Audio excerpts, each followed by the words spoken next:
He had asked me if I had my own pistol, and I said no. But I did, and I had a nice 380 Beretta, which is not important. That's the worst thing to do, is to have a gun when you're younger. But at that time, I thought that that's what I needed to protect myself or those around me. But he had given me a revolver. It's like old looking, like a little 25. And I'm looking at this little thing. I knew what I had. Mine was nice, but this thing looked like it had like I don't know what the fuck was on the handle. It looked like rubber and then rubber bands and I'm looking at this thing and I'm like, Pop, in all due respect, what am I supposed to do with this? He's like, well, it'll never jam on you. I'm like, never jam. I'm like, it's a 5-shot. He's like, look, Willie, you don't hit him with after 5 shots, you might as well just throw the pistol at them. So the rubber was so you didn't leave the prints. Exactly. I know. And then you want to hear the best. After he gives me the revolver, I decide, we had a police athletic store by our house. And as a matter of fact, it was across the street from the Gemini Lounge, like right down the block from there. So I go in there one day, and I don't have the revolver on me, but so I go in there and I'm telling them that, I want to buy some gifts, for my uncle who's a cop. So they're like, oh, yeah, all right, what do you want to get? So I said, I need one of them, police jackets. He wants one of those. I said, he needs like a speed loader for his, revolver. They give me one of those, a holster, I took. And so I get home and, I'm showing him like what I got. And he's like, where the fuck did you get this? I'm like, I went up to the police athletic store. He's like, you what? What the fuck is wrong with you? I said I was there shopping for an uncle. He's like, a speed loader. He looked at the pistol and he's like, I really don't know if you're supposed to have this. You're smart enough to have this. Oh, God. Well, we had a lot of laughs about that as I got older. He would always bring that shit up to me, Well, the reason why I was building up this question is because I'm not sure if it was in a podcast or if it was just because you haven't done a ton of podcasts, but and it may have been in private conversation, but you mentioned that when your dad went to jail for that little stretch, you've seen him more in jail than when you two were on the streets. Explain that. Well, the visits were intense, they were more intimate. Yeah. They were more intimate. Yeah, it was just him and I. And it was like overload. I was getting like a serious crash course and forgive me for saying this and like being an acting captain. That's what it felt like, giving me all sorts of information, asking me about this guy and that guy. If this guy is short, I don't care if it's $5, crack him. I'm like, well, but how am I supposed to do that? That's against the rule, no? And he's like, I don't care. 1 week it's $5, next week it's 10, then it's 20. He was just frustrated. He was in jail. Yeah, that's what it was. Like and they gave him no was bail. A caged animal. Yeah, and they gave him no he bail. Was a caged animal, and he wasn't brought to trial yet. No. What was he charged with? I don't know how many counts of murder, conspiracy to murder. Was it a full RICO? Murder RICO, yeah. It was murder. So Carmine Sessa was the informant, and he was one of the Greg Scarpa proteges that actually committed the murders and tried to blame his father. And the jury did not believe him. They said he made their skin crawl. And he tried to place his father at a murder, and there was only one set of shots in the person that he tried to blame. And they said his father was there, his gun jammed. Right. And he says that when he stepped over the body, he complained that he got blood on his shoe. And that was his excuse, and to try to taint the jury and why there was no other shots fired there. And it was a complete falsehood. And actually, it was an harassment tactic because everybody was trying to kill his father, and his followers were informants working for the government. I mentioned it to you. They opened up in the street like 5,000 shots they threw. Imbrielli, Imbrazzini, Quadrici, Sessa, Pate, and Greg Scarpa. And I believe his son stood up 100%. Greg Jr., yeah. Yeah, 100%. I like Greg Jr. How could you not? Not to like. But the story that Carmine spun was that he was on the right-hand side of the steps coming up from the basement, and my father was on the right, claiming that my father fired the shots as the guy was coming up, but it was proven. That's another one. This is way before OJ. My dad's right hand was mangled. He was missing. That's the middle why they finger. call them fingers. His fingers got crushed off. Exactly. So, but that's a second murder. That's not the Jimmy Angelina murder. That was the Jimmy Angelina murder. Which is the one where he said he stepped over the body and got blood on his shoes, but his gun misfired. That one I thought was in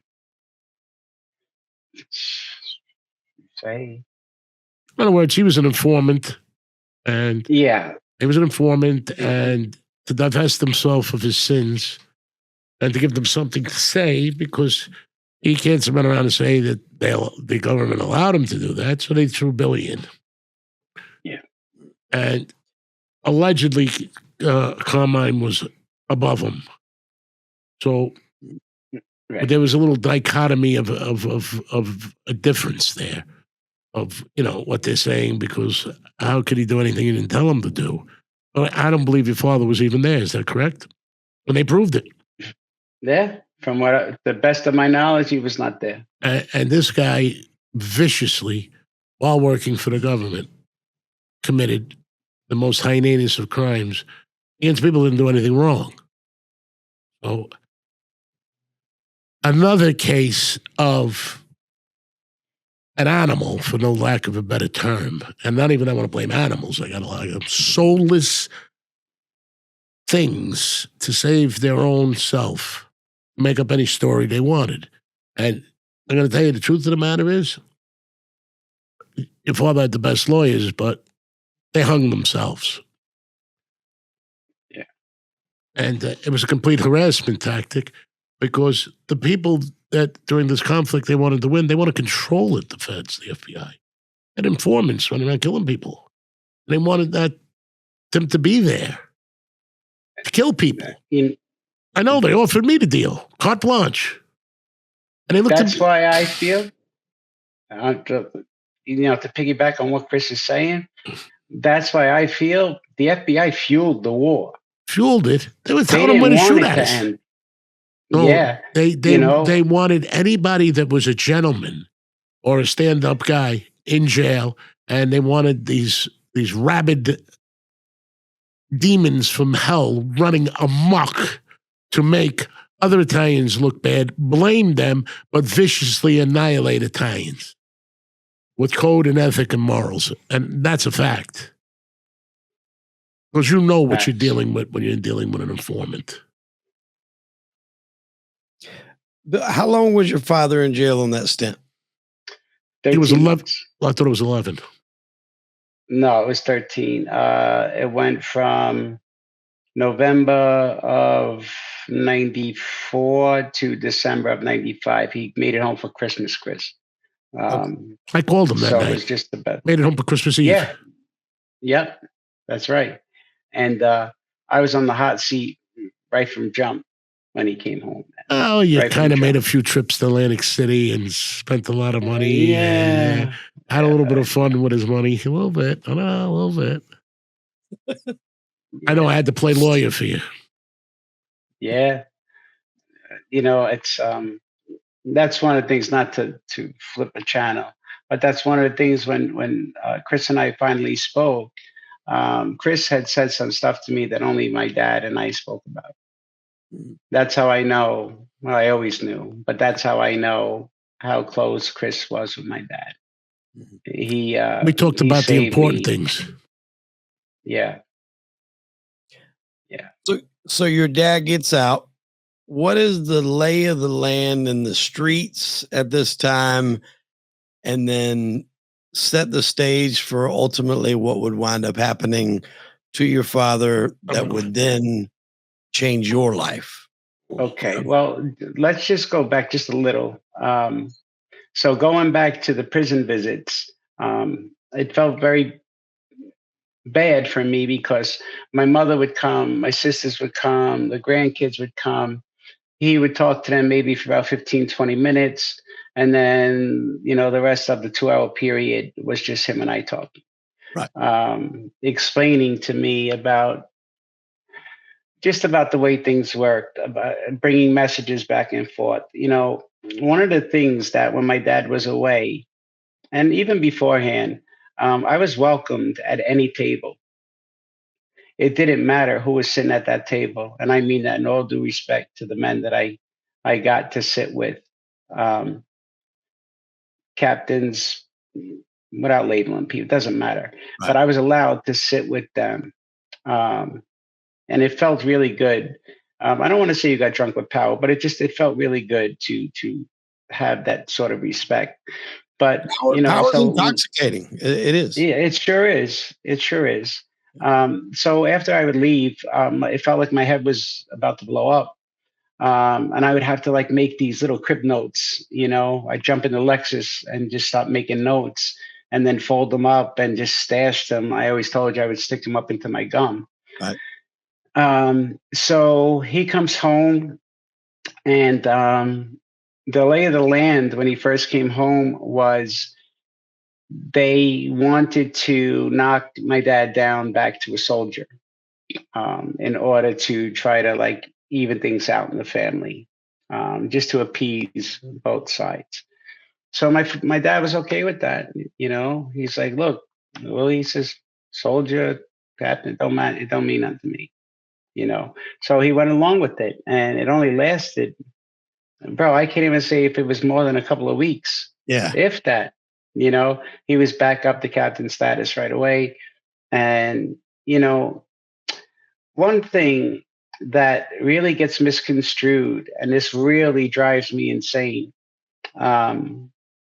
is that when people say that my father wanted to take over the family. Now, don't get me wrong. He could have, they would have voted my dad in. And if I was somebody that was on the other side, I'm just going to flat out say this. I would be embarrassed. I would be just flat out embarrassed knowing the stuff that we know today about Greg and how Jerry Capici had reported that there was a top echelon from way back when. I would be highly embarrassed. That's that's another reason why I hate what I did, because I didn't have to. Mm-hmm. So the lay of the land at that point was, it was kind of like as if like he never left the street to me. The only difference was the guys that decided to skip over to the other side. And I won't speak ill of those men because I still love them today. But it was over money. Right. It was just over money. It seems like, and correct me if I'm wrong, but piecing this together by what you're telling me is when they're saying they want to knock him down. Yeah. They're almost maybe expecting him to come back and combat that. But the fact that he played ball let him know that he was really, a loyal guy. And then he jumped right back up in the rankings. Yeah. Yeah. So they had nothing to worry about as far as him looking to take over the family. That was not what he wanted. I can tell you that for fact, 1,000% fact.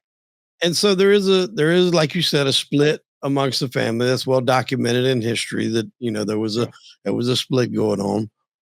What led to the night in question with your father that you know of to the best of your ability? Because understandably so, like Chris has mentioned, a lot of what we know in the circumstances surrounding your father has come from informants. We know we can't give a ton of credibility to them, but what do you know to the best of your knowledge and what led to it? Well, when you say the night in question, what night are we speaking of? When your father did not come back home. So what happened that night? Okay. And if any events before that, precursor that you can feel free to talk about them too. Yeah. It's I had gotten a beep from him earlier in the day. He was at his union office. Told me that he had a change of an appointment, that he might be a little late to Bruno's. That's a place where we used to go for haircuts every week. Um, so, if anything, just to wait for him up there, So I had gotten up there. I don't really recall the exact time. It had to be, I want to say between maybe 4:30, because I always had to be there before him. Right. And then our guys used to come and wait as well. So 4:30, quarter to 5, 5:15. Now I wasn't one to start beeping him. If you were told to wait, you wait. That's that. So I don't know, 5:15, 5:30 rolls around. Now I'm starting to get like a little squirrely feeling in my stomach, and that wasn't normal, that I got that feeling in my stomach. So I went across the street to the payphone, and I'm beeping him 911 with my code 08, 911 08. No response. I'm like, maybe there's something wrong with the payphone. So I run across the street to the barber place, which I really didn't want to page him from there, because the FBI knew that that's where we used to go, and I just didn't feel comfortable paging him from there. But anyway, the girl's behind the desk, and I just asked her, nicely. I'm like, "Can you do me a favor? Give me the phone." And I start beeping him from there. So the number pops up on his pager again with my code 08911. No response. So now my heart's starting to race a little bit more. A few of the guys had left Bruno's. I decided to continue along our route, which what we usually did on a Wednesday. After we would leave the haircut place, we'd go get fresh bread and then go to a pastry shop. Sometimes stop by Sabaro's, pick up some, cheeses and meats and stuff like that. So I go to all these places, bouncing from place to place to place. Have you seen, my old man? They all said no. So now I'm racing down 65th Street. I actually was blowing lights. I know I blew lights on 18th Avenue, 17th Avenue, 16th Avenue. I was waiting for a cop to pull me over. I thought that I had heat on me that day. But apparently, either they laid off at some point. I get up to the club. I pull into the parking lot, and his truck is there. So I'm like a big sigh of relief, So I go in the back door, and the kids are in there prepping. I'm like, "Where's my old man?" And they're like, "Oh, we haven't seen him." I'm like, "His truck's out there. What do you mean you haven't seen him?" It's like, "No, the truck was here when we got here." Now all of a sudden, I get this feeling in my stomach again. I'm like, something ain't right. I run across the street to Bar Secrets. Um, the bartender claimed that I never questioned her, but I know I questioned somebody, whoever was working in the bar that day. And the answer I got was no, he wasn't here. So now I'm freaking out. Now I go back across the street, and I'm starting to talk just to our close guys, just guys that I knew that used to meet us every week, like our close circle. Right. And everybody was a little weird that night. That's the only way I could explain it. Everybody was a little weird. My dad had always told me, if you don't see a guy come around, don't ask. And that's the kind of feeling I was getting. But there was one guy in particular that just had like a smirk on his face. And I felt it. Now I can't prove anything at that point. I don't know nothing at that point. I just know that I had an uncomfortable feeling. And I knew that someone wasn't being real with me.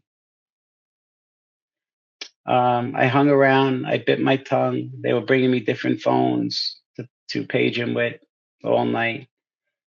Finally, I got to the point. I was like, "Stop bringing me phones." I'm like, "He's not getting back to me." I'm like, "Maybe he just had to duck out, and maybe he's tucked in somewhere." I'm like, "He'll get in touch with me when he can," you know. And I was trying my hardest to keep like an even keel, you know. Like my dad always told me, never let anybody know what you're thinking. And I was having a really hard time, like a really hard time. Like I wanted to, that very night, I was so angry that I would have done things that I couldn't take back, you know? And The government was depending on it. Yeah, that's exactly what they wanted. They wanted to see what my next move was going to be. Because 2 days goes by, I was staying at my mother's house out in Staten Island, and there's a knock at the door, and I had my pistol in my robe, and I answered the door, and there is an agent and a detective, NYPD detective, and this detective knew me my whole life. So his first words verbatim were, "We want to give you our condolences." And all of a sudden, I looked at him like, "Why? What do you know? Something I don't know? Really?" I'm like, "For all I know, he could be just on vacation right now. So have a nice day. Don't come back." And the detective went to go give me the card. And you guys could fact check this. This is no bullshit. He goes to give me the card, and I tell him I don't want it. And he's like, "Okay, well, just so you know, Junior, this verbatim, just so you know, Junior, if anything happens to anybody from here on out, we're coming directly to you." I'm like, "Happen to who? Like what?" I'm like, "Have a nice day." And I closed the door. That's when about a day goes by, 2 days goes by, and all of a sudden I get like a at the door. And I knew the knock because I heard it before. And I knew who it was. And I'll tell you who it was. It was Jackie Duran. Now, my dad's only not around for a few days. And this guy, the way he was acting, first off, around my mother, you know, kind of looking at my mother up and down. And I'm sorry even to put this out there, but this is some real shit. And he's looking at my mother up and down. And he's telling her, "Wow, babe, you look really good." Verbatim. We really need to go to Atlantic City together. And I'm like, "Wow, bro, you really want the money this bad? You thinking like you start hitting on my mother that she's just gonna what fall in love with you and jump in the car with you and take a bag of money with her to go gamble with you?"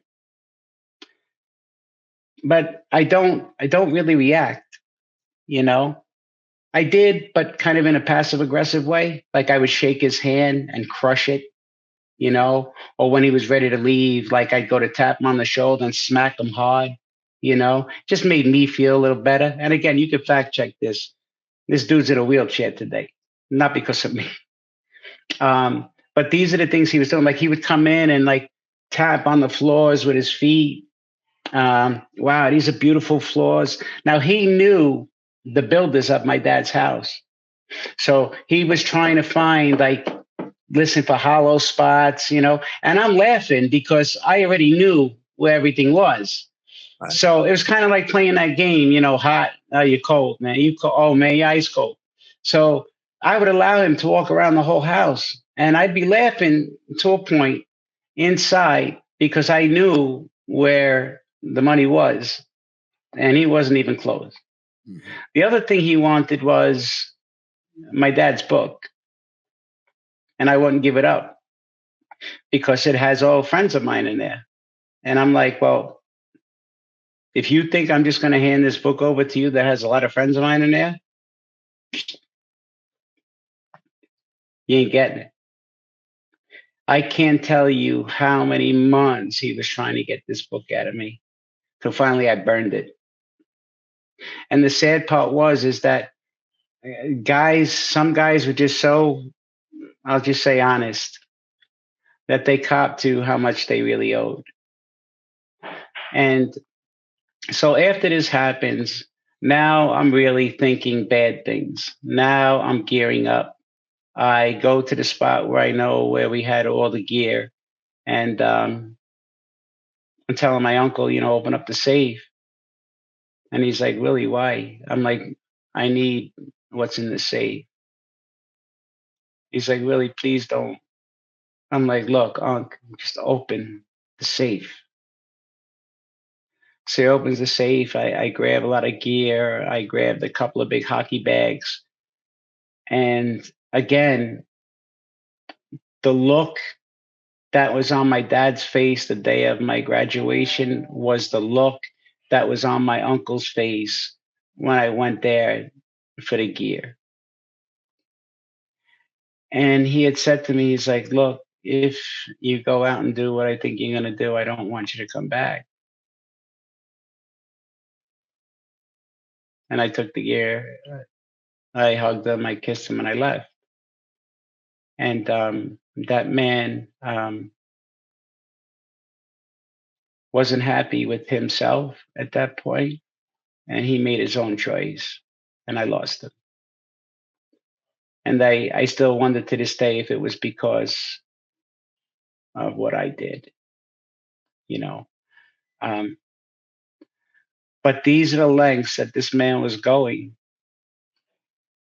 So then, when I went to go hurt Jackie. Mhm.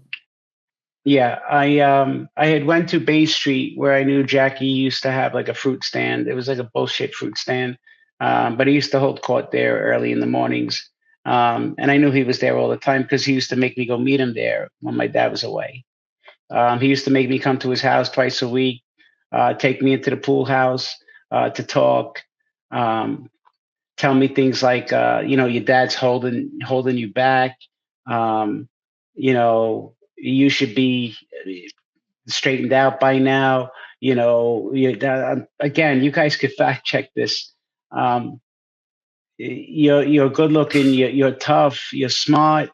Um, he's holding you back, and this is when he was in jail. So there was a part of me that, for a second, believed him, but as soon as I left the house, I shook that shit right off, like it hit me in the back of the head, like, you know what this man's trying to do to you right now. He's trying to get you to turn on your father, you know? So anyway, I had went to Bay Street to hurt him, and it was too easy. And again, I wasn't sure. I didn't know anything but what I felt, in the club that night, and then coming by the house, that I knew. So here I am trying to hang something on this guy, not really knowing if he had anything to do with it, but my spidey senses were telling me he may have. To make a long story short, I realized how easy it was to take the life. A moment, a second. And I removed this man from the face of the earth, and his family is going to be going through what I'm going through. And I love this family. And then I'm thinking, you go ahead and do this. It was like someone like tapped me on the shoulder and said, you do this right now, like you're playing right into whoever's it is their hands. You know, where are you going from here? A, you're taking your wife and kid in the street with you. That's A. B, where are you going from here? You killed this guy. What do you think? You're going to be welcomed with open arms? So that's when, I don't know if I ever told you, but when I was thinking along those lines, the only thing I was able to think of was Philly. And I'm like, if I do this, because I had the kid clocked too. He was easy. He used to like to go out, so he was easy. But again, same thing with him. I was sitting in the car, and it was raining, and there was a picture of my wife and son just hanging from the mirror, and the way it was moving, it was like as if like it was dark out. All that I was able to see was the street light. Again, it felt like somebody was trying to tell me, again, this is no excuse by any stretch. This is just my personal feeling. I felt like someone was telling me, don't do this. You do this, you can't come back from it. But I was still so angry. And I didn't go see the people that I really should have. And I mean like the people like Chris and somebody else very dear, who we both loved, who I know I broke his heart. Had I, and I'm so sorry for that. But had I went and spoken to someone that I knew I could have trusted, but at that time, you're kind of, I don't want to say afraid, but you are kind of afraid because you don't know what you can say to a person without maybe getting to somebody else.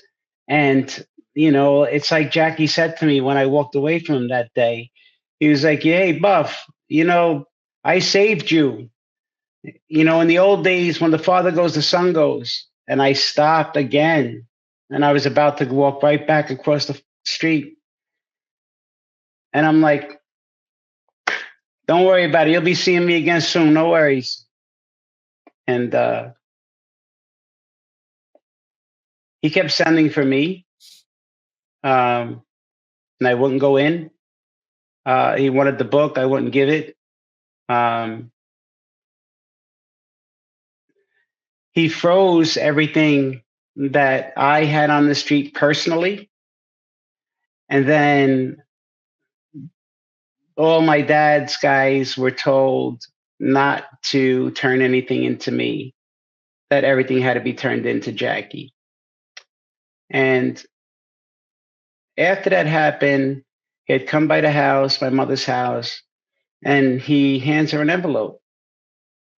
And it was a small envelope because I kept saying to him every time he would come, I'm like, where's the envelopes? My mother's not seeing anything. And I know when you were away, I used to bring envelopes to your house every week, like clockwork. He hands my mother an envelope. I think it had like 300 in it, or maybe 500. And he looks at me and he's like, don't worry, honey. You're going to get this every month like clockwork. I went, wait, what'd you just say? He's like, every month this will be here like clockwork. I'm like, 500 a month. I said, okay. Now I'm thinking I'm going to kill this guy in the house. I won't let him leave, But I don't. I let him go because I knew that he wasn't getting what he wanted, I didn't know what I was going to do at this point because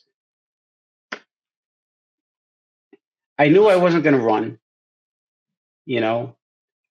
And then I just kept trying to figure out a way to get back at the people that I thought were responsible. Yeah, but how do you actually know? That's the point. You don't know at that point. This is where the FBI comes in. How could you trust those people? And that's what I did. I allowed them to make me think, and this is no excuse, people, by any stretch. I think my heart wanted somebody they thought they could trust. And this detective, who knew me basically my whole life, made it seem like he was a brother to me. And I allowed that to marinate in my head. It was by design. And, yep. And my first agreement with them, and nobody, I don't know if anybody knows this, I don't think I've spoken about this. My first agreement with them, when I finally picked up the card and called, I says, look, they asked me what I wanted. That's what they asked me. What do you want? I'm like, I don't want nothing. Verbatim. Again, you can fact check this. I don't want nothing from you. Like, well, we got to give you something. I'm like, I don't want a penny from you. I'm like, because that would defeat the purpose of what I'm trying to do. I said, all I'm trying to do is find my father. That's it. Do not ask me anything about my friends. I will not wear a wire. I will not take the stand. Yeah, but my mother. You did wear a wire. I know. Let me finish, please, Chris. I said, my mother, whatever she finds is hers. Okay? You can't take nothing from her. This house is hers. They lived up to that. And then once everything got frozen on the street, that's when they had offered me, here, we could help you. We'll give you $400 a week. And I'm like, okay, I got to pay rent. I got to feed my kid. So it's like Chris said, they tell you what you want to hear, and then you trust them for the wrong reasons. So you're getting squeezed out essentially on the street. Nobody can give you the money that you had. Nobody can give you you're not getting the money that your dad had coming to him. You're essentially getting phased out because they're wanting you to come in. And I mean, I'm just taking an educated guess that if you go in, you probably don't come back out. Chris, what do you think? Going where? Like, in other words, when I was being sent for to come in, and I kept saying no.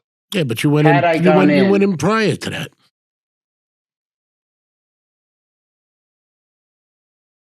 You went in. It was coming to the house. Yeah, but then it stopped. I stopped it. Well, of course you stopped it. You having problems. Listen, I can't explain what people do for money. But with me, it wouldn't make sense if they were the people that did that to your father to alienate you the way they did. They come and tapping on the walls, banging on the floors, looking for the money, whatever, and your father had, you don't need me to tell you, $300 or $400, he was, and he was a fair man, but people trusted him, and he had a lot of people that loved him and respected him, a lot. He wasn't your average bear. And by all means, a gentleman. So this part,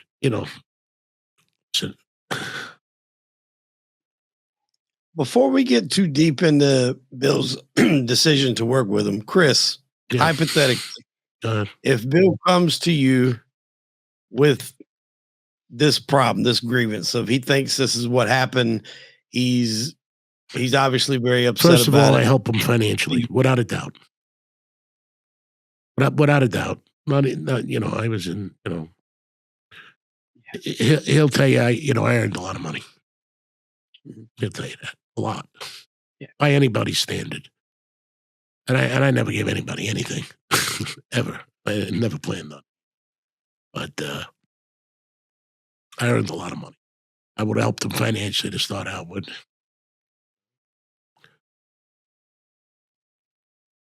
I think he would have been able to calm me down. Yeah. Because Chris had that effect. Yeah, he had that effect on me.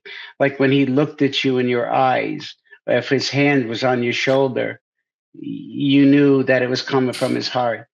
You know, I just learned this recently that if we stand within 3 to 5 feet of someone, our heart gives off an aura, an energy, and it finds like-minded people, like-minded hearts. Chris was that type of person with me, With everyone. like he was like a candle. Yeah, with everyone, not just Um, him. If I liked you, I liked you, And I held yeah, his father in high regard. And, who could you actually be good to? And the other thing is, I'm very spiritual. I died a couple times. I saw the other side. People were real surprised. God isn't what the church makes him out to believe. Jesus is one of us. And he does not negotiate from a position of weakness. And trust me. And secondly, I treat people as if their ancestors are still there, standing with them. So it'd be the same way, be no different.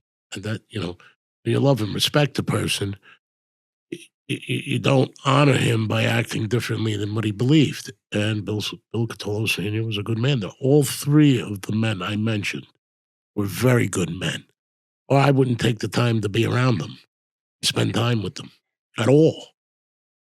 And that's just the way I am, I won't eat with anybody I don't like.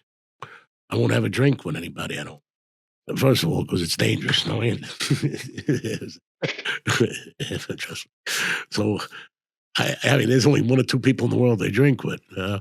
One of them is Anthony, and the other one is one of the people's son I mentioned, son, because I could be myself, and if I had to be roped in, they could, And the other problem I would settle things better if I wasn't drinking. Like, for whatever reason, people like to come up and test me. And if I was drinking, I might have handled it a better way. So what I would say, you can come and beat me up tomorrow. Here's my address, my phone number. I'll meet you. You can beat me up then. There was no ego involved. But if I was drinking, I took it personally. Plus, when I hit, I got a 13-inch reach with a lot of power.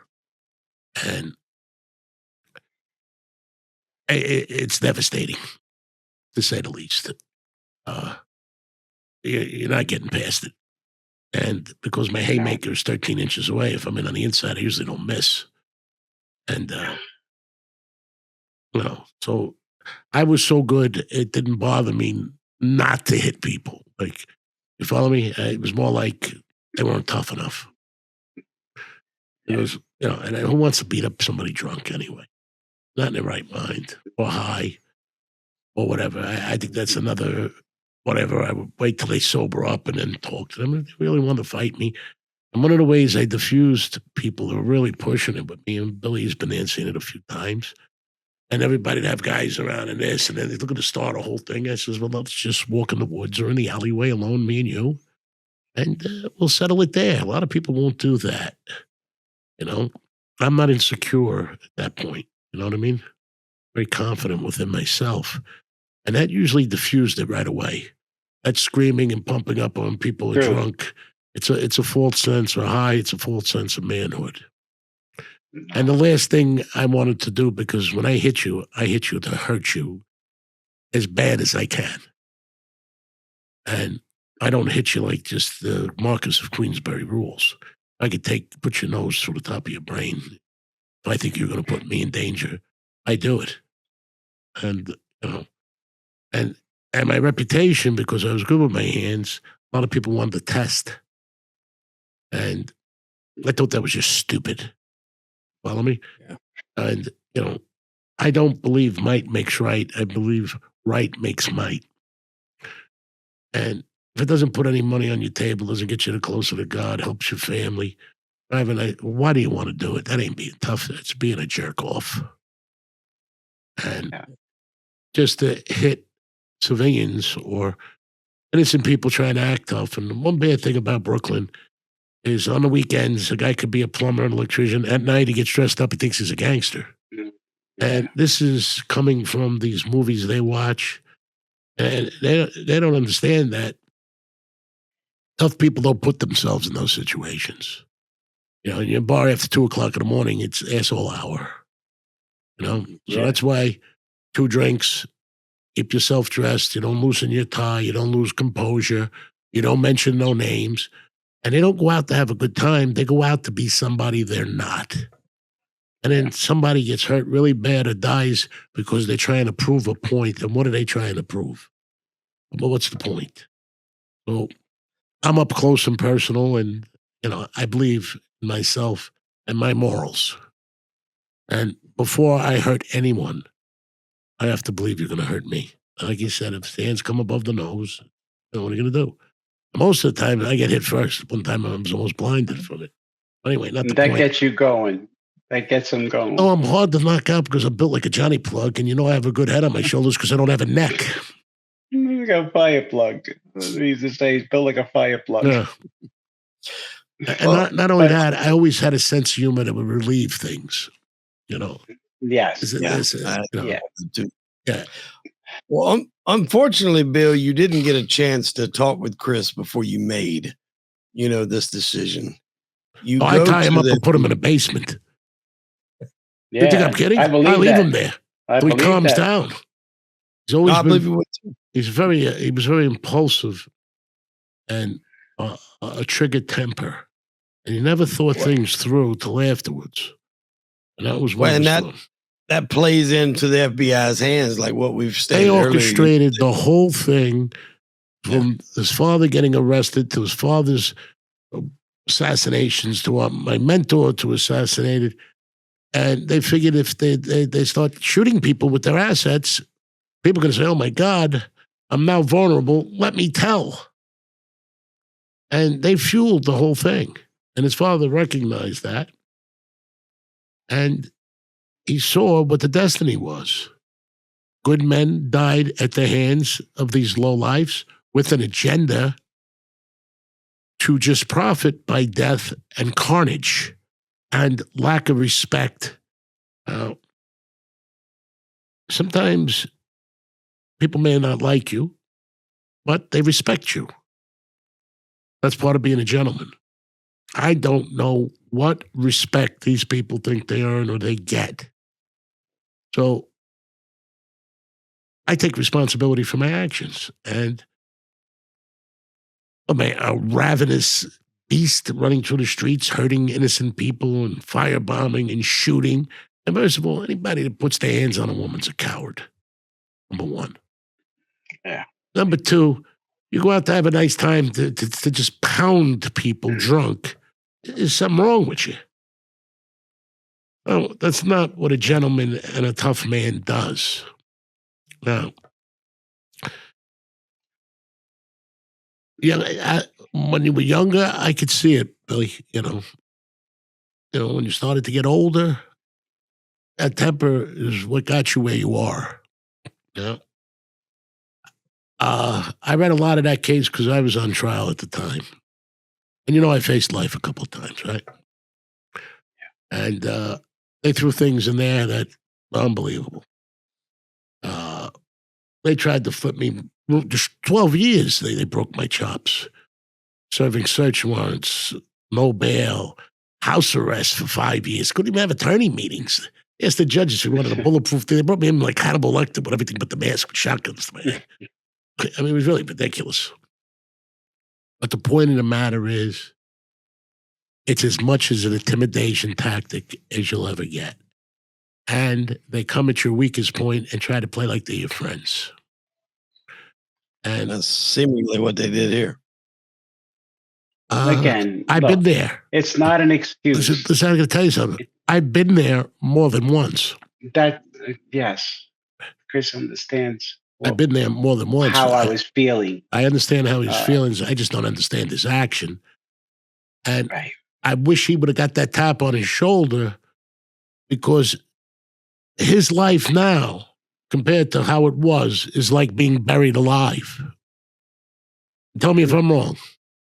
Nope, you ain't wrong. And if anybody tries to tell you different. That's what I don't like. They're demons if they tell you different. They're lying.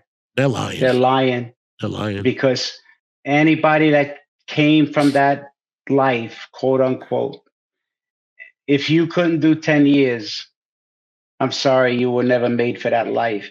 I'm sorry Listen, you even introduced I'm to just that gonna life. say something to you. You know, whether you did it or you don't do it, if you choose a path, you can't do the rest of your life in jail or go to lethal injection in an electric chair. It's not for you. And why these people get away with the heinous crimes they do is they have a backdoor out. Now, I was charged with thank God I had a good judge that threw the murders out. Things I didn't do, overzealous prosecutors, because with relative conduct, you can get natural life, even if you're found innocent on the charges. They did it to Benny Alloy in the window case. His guidelines are 3 years, relative conduct. That means all it has to be is introduced a bad count, and you don't even have to be indicted on that count. And Nope. you could be exonerated, but relative conduct, they can go out of the guidelines. I forget the name of the law, which changed. Crawford. I think it was Crawford. Well, one of them. They changed that. They threw that out, but I was already at trial at that point. So I was facing natural life. And his father's case, but there was only 8 defendants. And my case are the only 2 cases in the history where nobody flipped after they got arrested. And I had 146 people arrested under me. So the difference is, because of relative conduct, that puts everybody on my case in a position to do natural life and for answering a phone. And there was a way I cut them loose. That's right. That because there was so many people, I told them we're going to take a global plea because with the Jackie D'Onofrio case, he sacrificed himself, and it was humorous. Van Diesel made the movie about it.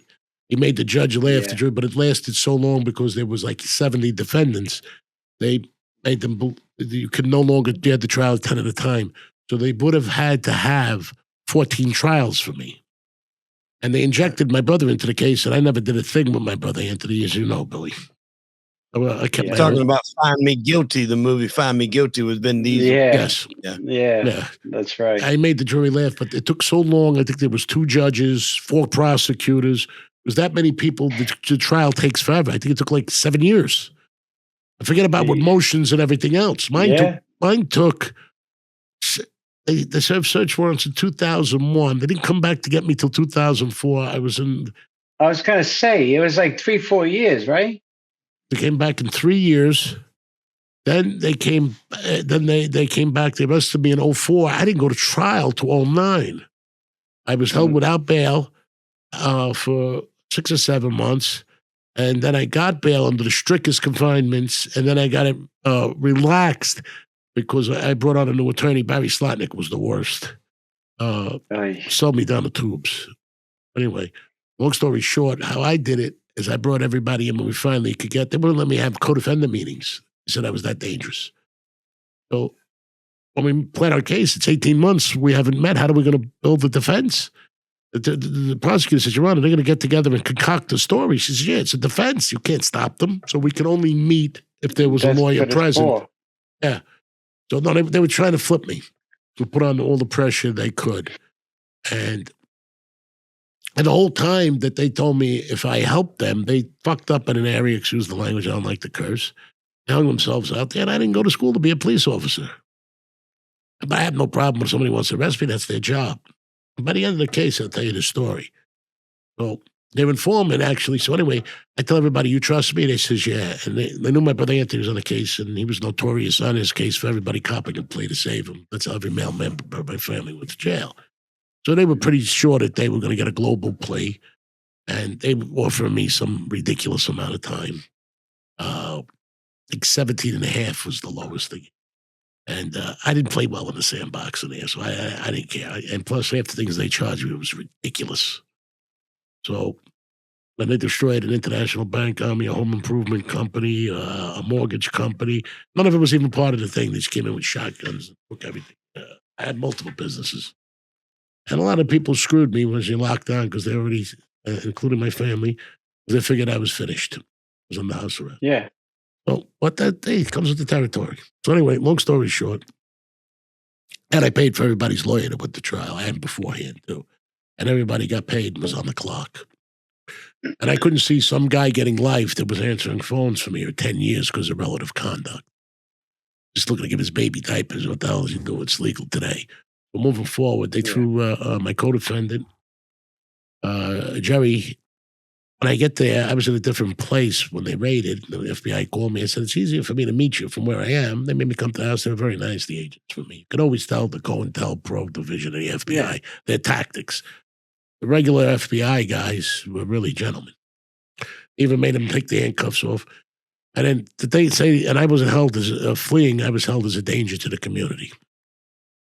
And the restrictions I had were ridiculous. I couldn't even leave the house. I couldn't go outside. And when your house becomes a prison, but it's hard to fight a case from in there.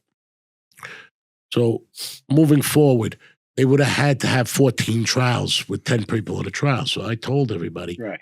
You trust me? He says, yeah. Have your lawyers say, trust me, you're not doing this. We're copping a plea to save Chris. On the 11th hour, I let everybody walk in there where they couldn't put time together, put 14 trials together, and say, fuck Chris, we're going to trial. I made them all go in and say that. Boy, did they hate me for that. So they only took, they only took 9 of us to trial. So, I mean, they were panic stricken. They thought they had this global plea with 146 guys. I'm taking the 17 and a half years because I think I'm getting natural life. And I'm going to dog it. So at the line, I mean, I was pretty ballsy move, don't you think? Yeah. 1,000% ballsy. Well, just one of the things that I think one of the most important things that really does bother me is I don't want to see anybody die in jail. You touch a woman, you touch a child, I don't care. Now they deserve to die wherever. That's right. But anybody else? Well, old people too, you got to put in there. Life. The elderly. That's what I mean. How about the challenged? To abuse them is wrong. Yep. And so, that's something that I have to live with, Billy, don't seem like you're having a good time living with it. No, I'm not. And like I Let me said ask you a earlier, question. anybody Let me that ask you a comes question.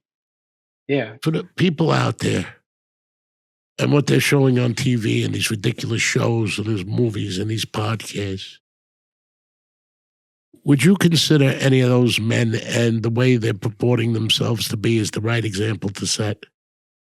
No, definitely not the right example to set. Well, how they are in their private life, or if they stand up, well, you know what I mean. If they could handle themselves, I don't know. I don't know them like that. I don't. But listen, there's many facets to being a man. Just being able to bash someone's head or shoot them in the face doesn't make you tough. That's right.